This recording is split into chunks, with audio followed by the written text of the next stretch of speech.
अब वही का जनी कहां मरद गइलन हमरा के तैयार होके के कह के यही पर खिस भरेला यही पर दू चार को भजन सुना देम नु तो कहनु कि मौगी बड़ी बोला लिया मौगी भांग पियले भी यही से बोला लिया हई बतावा इतना मेकअप कइले इतना पसीना लेला ताकि कुल मेकअप धोआ जी काम बाजारी में लिपस्टिक का काजल क के जाए कुल पसीना ले धोआ जी त अब लौको तो निखन कना हूं हां हम जाने तो नहीं क्यों करा के भेटा गिलो सब दू चार को दोस्तों कनी में लागल होइए गप ढीला ले होइए ये तो भुला गेलो कि हम मेरा के घरे तैयार हो के कह के आइल बनी आवस तो अब को राखी बाकी जितना बाटे पूरा करत बतावा हो हम सोचे तनी कि काल से सोमवारी शुरू होखता तो सब चीज हम पर प्रसादी किन लीही बढ़िया ले सोमवारी भूखा घर सावन भोले बाबा के जल ढारम की है भोले बाबा अभी से हमर घर दुआर ठीक कर हमर मरद के बुद्धि बाकी हमनी के बढ़िया ले अपन घर दुआर चलाई जा उ मरद काहे के सुधरे जास काहे भोले बाबा जोसने तू बौरा बड़ा हमर मर्दों के बौरा दे देले बड़ा खुदिया काहे नहीं खो दे आवा ये ना बेटा तरह के पति देव जी करो के तो खूब मजा आवता नु आज जुत्ता से स्वागत करो या कितना मर्द के सुगानियन पढ़ावत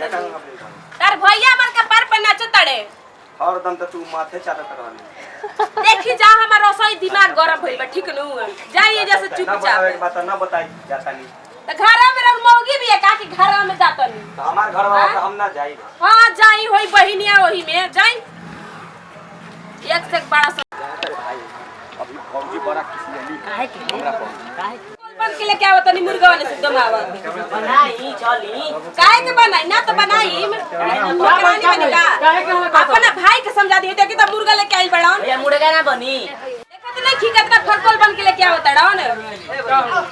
मुर्गा बाबा माई के कहत तोरा के दिमाग नहीं खेत सोमारी छोड़ गइल बा सावन के तो मुर्गा लेके काहे खाते हैं सब